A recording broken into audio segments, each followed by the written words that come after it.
नमस्कार. आज आपण नवरात्रातील 7व्या दिवशी पूजल्या जाणाऱ्या देवी कालरात्रीची माहिती पाहणार आहोत. देवी कालरात्री ही नवरात्रातील 7व्या दिवशी पूजली जाणारी सप्तम रूपा आहे. जरी तिचे रूप अत्यंत उग्र आणि भयंकर असले तरी ती भक्तांसाठी अत्यंत मायेची, रक्षण करणारी आणि संकटाचा नाश करणारी देवी आहे. देवी कालरात्रीची कथा. पुरातन काळात एक अत्यंत बलवान आणि क्रूर राक्षस होता. त्याचे नाव होते शुंभ आणि निशुंभ.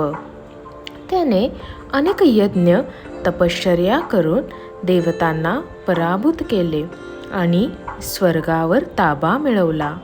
त्याच्या सेवेत एक राक्षस होता, रक्तबीज. रक्तबीजाचे वैशिष्ट्य असे की त्याच्या शरीरातून जर एखादा थेंब रक्त जमिनीवर पडला तर त्याच्याच प्रमाणे आणखी एक राक्षस निर्माण होत असे. त्यामुळे कोणीही त्याला ठार करू शकत नव्हते. देवतांना पुन्हा एकदा आदिशक्तीचे आवाहन केले. आदिशक्तीने आपले अत्यंत रौद्र रूप घेतले. तेच रूप म्हणजे देवी कालरात्री.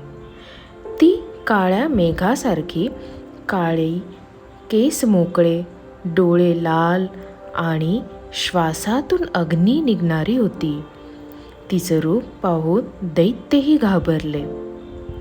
देवीने जेव्हा रक्तबीजावर आक्रमण केले तेव्हा त्याच्या शरीरातून रक्ताच्या थेंबांनी अनेक रक्तबीज निर्माण झाले. मग देवीने एक युक्ती वापरली. तिने आपली जिव्हा लांब केली. जेव्हा रक्तबीज जखमी झाला तेव्हा त्याचे सर्व रक्त तिने जमिनीवर पडण्याआधीच आपल्या जिवेने चाटून घेतले. त्यामुळे एकही थेंबातून नवीन राक्षस निर्माण नाही झाला. अशा प्रकारे देवीने अखेर रक्तबीजाचा वध केला. देवी कालरात्री हे रूप भीतीवर विजय मिळवणारे आहे.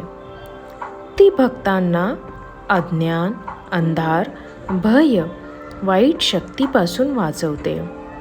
तिच्या रौद्र रूपाखाली मातृसुलभ वात्सल्य आणि करुणा आहे.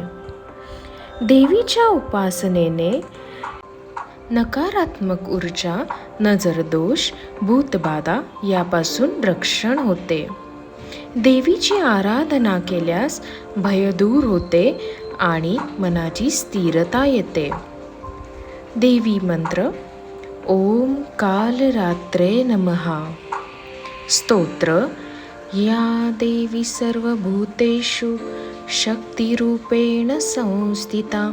नमस्तस्यै नमस्तस्यै नमस्तस्यै नमो नमः. धन्यवाद.